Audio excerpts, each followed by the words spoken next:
নমস্কার, আমি ডক্টর অন্বেষা নাথ।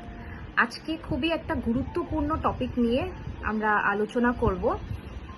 সেটা হলো সার্ভাইকাল ক্যান্সার এবং এইচপিভি ভ্যাকসিন। আমাদের ভারতবর্ষে যেটা সেকেন্ড মোস্ট কমন ক্যান্সার মহিলাদের মধ্যে ব্রেস্ট ক্যান্সারের পর পাওয়া যায়, সেটা হলো সার্ভাইকাল ক্যান্সার।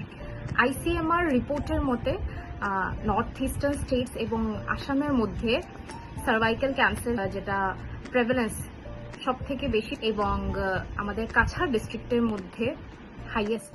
কেন এই সার্ভাইকাল ক্যান্সারটা এত প্রেভালেন্ট হয়ে গিয়েছে, তার কি কি রিস্ক ফ্যাক্টরস, সেটা আজকের ভিডিওতে আমরা আলোচনা করব। সার্ভাইকাল ক্যান্সারের একটা মুখ্য কারণ হয়েছে এইচপিভি ভাইরাস, মানে হিউম্যান প্যাপিলোমা ভাইরাস। দেখা যায় যে এই ভাইরাসটা যে মহিলাদের শরীরে দীর্ঘকাল অবধি থাকে, যেমন কি 10 বছর বা 20 বছর, স্লোলি সার্ভাইকাল ডিএনএ কে নষ্ট করে দেয় এবং সার্ভাইকাল ক্যান্সারে পরিণত হয়ে যায়। রিস্ক ফ্যাক্টরস কি কি হতে পারে? 1 নম্বর স্মোকিং, 2 নম্বর মাল্টিপল সেক্সুয়াল পার্টনার্স, 3 নম্বর ইন্টিমেট হাইজিনটা যদি মেনটেন না করা হয়, 4 নম্বর আর্লি ম্যারেজ, 18 বছরের আগে বা 17 বছরের আগে যদি বিয়ে দেওয়া হয়, আর্লি চাইল্ড বার্থ যদি হয়, মাল্টিপল চাইল্ড বার্থ বা ফ্রিকুয়েন্ট চাইল্ড বার্থ যদি হয়, ইয়ং এজে যদি সেক্সুয়াল অ্যাক্টিভিটি থাকে, তো ওইগুলা ক্ষেত্রে এইচপিভি হওয়ার রিস্কটা বেড়ে যায়। কি কি লক্ষণ দেখা দিতে পারে? 1 নম্বর vaginal bleeding in between the periods, মানে দুটা পিরিয়ড সাইকেলের মধ্যে হঠাৎ করে ব্লিডিং দেখা দিতে পারে।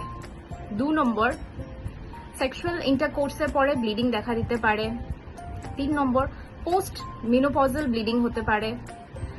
4 নম্বর ভেজাইনাল ডিসচার্জ, যার মধ্যে ফাউল স্মেল হতে পারে বা রক্ত মিশ্রিত হতে পারে, কোমরে ব্যথা বা তলপেটে ব্যথা। সো এই ধরনের সিমটমস যদি আপনারা লক্ষ্য করেন, দেন অতি অবশ্যই সময় নষ্ট না করে আপনাদের এরিয়ার যে আশা ওয়ার্কার্স বা এএনএম দিদিদের সাথে আপনারা যোগাযোগ করবেন এবং যে নিয়ারেস্ট হসপিটাল হেলথ সেন্টার্স আছে ওইখানে আপনারা ভিজিট করে স্ক্রিনিং টেস্টটা করাবেন।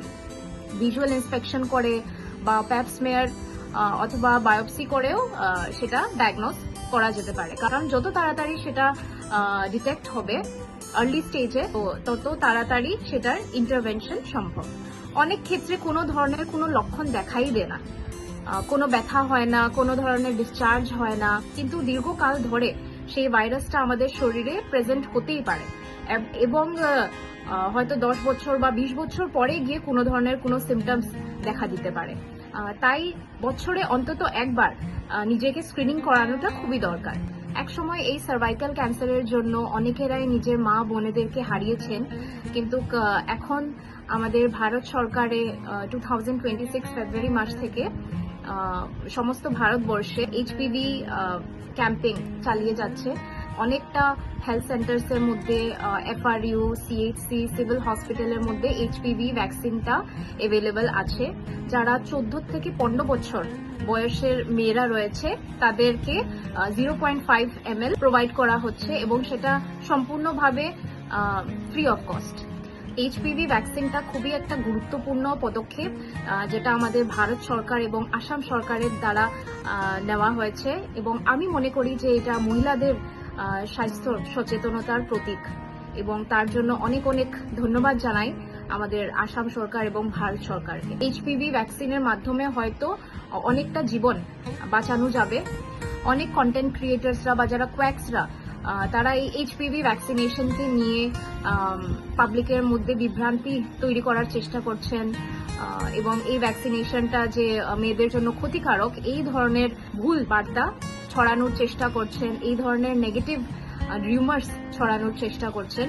আপনাদের মনে যদি কোনো ধরনের কোনো সংশয় থাকে, আপনারা আপনাদের যে এরিয়ার আশা ওয়ার্কার্স অর এএনএম দিদিদের সাথে আপনারা যোগাযোগ করবেন বা যে কোনো রেজিস্টার্ড ডক্টরকে আপনারা কনসাল্ট করবেন। হেলথ ডিপার্টমেন্টের মেম্বার্সরা রয়েছেন, তাদের সাথে আপনারা যোগাযোগ করবেন। আমাদের আরবিএসকে টিমসরা রয়েছেন, যারা প্রত্যেকটা সরকারি এমই এবং হাই স্কুলে গিয়ে টিচার্স এবং ছাত্রছাত্রীদেরকে এইচপিভি ভ্যাকসিনেশন বা সার্ভাইকাল ক্যান্সার রিলেটেড অ্যাওয়ারনেস ওরা ক্রিয়েট করার চেষ্টা করছে। মনে কোনো ধরনের কোনো সংশয় থাকলে ওদের সাথেও আপনারা যোগাযোগ করতে পারেন। আশা করি যে এই ভ্যাকসিনেশনের মাধ্যমে আমরা আমাদের ফিউচার জেনারেশনকে এই ভয়াবহ সার্ভাইকাল ক্যান্সারের হাত থেকে রক্ষা করতে পারি। সবাই সুস্থ থাকুন, ভালো থাকুন। ধন্যবাদ।